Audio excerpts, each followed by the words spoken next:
Today, I'll show you how to email an invoice in manager.io. If you've been looking for a straightforward way to send invoices directly through manager.io, you're in the right place.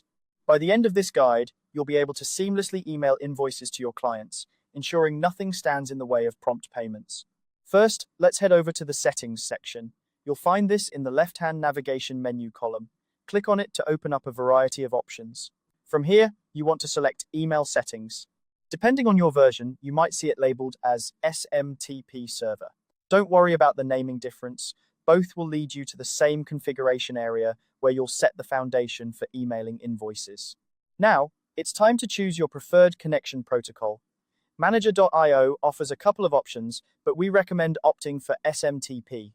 This is because SMTP, or Simple Mail Transfer Protocol, is widely supported and offers a reliable way to send emails. To set this up, you'll need to enter the hostname of your email provider's server. For instance, if you're using Gmail, you'll enter smtp.gmail.com.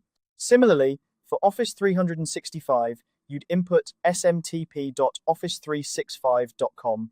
Once you've got the hostname squared away, the next step is to select a secure port number.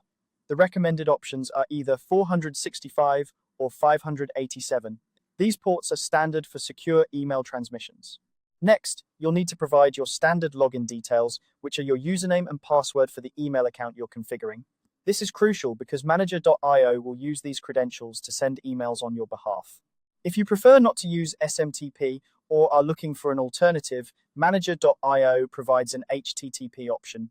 This allows you to route emails through Manager.io's free public testing relay at email.manager.io. However, one thing to note here is the importance of setting a valid reply to address. This ensures that any responses from your clients don't get lost and reach the correct inbox. Before you move on, it's essential to test your email settings. This step ensures that your connection is correctly configured and that it bypasses any local firewall blocks that might interfere with the sending process. Look for the Test Email Settings button and give it a click. If everything is set up correctly, you'll receive a confirmation that the test succeeded. Once you see that success message, it's time to finalize everything by clicking Update. This action will save all the configurations you've just set, ensuring that your email settings are secure and ready for use. And there you have it. You've now set up your Manager.io account to email invoices directly. Whether you're using SMTP or the HTTP relay, you're equipped to send professional invoices to your clients with ease. Remember, taking the time to properly configure your email settings can make a significant difference in maintaining efficient communication with your clients. Thank you for following along with this tutorial. If you found it helpful, be sure to check out our other guides for more tips and tricks on using Manager.io effectively.